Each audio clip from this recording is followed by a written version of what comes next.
How to log in Fishdom. Hi guys, it's Makran from Gaming for Beginners. Today I am going to guide you how to log in Fishdom. Login in Fishdom is quite easy, so without any delay, let's start the video. Open Fishdom. Launch the Fishdom game on your mobile device. Access the setting menu. Tap the gear icon setting usually found in the top right or left corner of the main screen.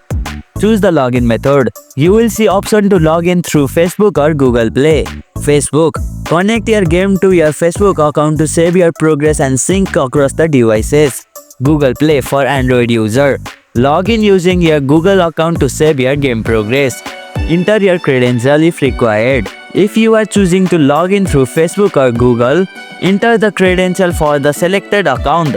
If you are using guest mode, you can play without logging in, but your progress will not be saved. And here you go, it's done. That's how you can log in Fishdom. If you liked our video, press the thumbs up and share button. If you have any question, comment down below and don't forget to subscribe the channel for more tutorials.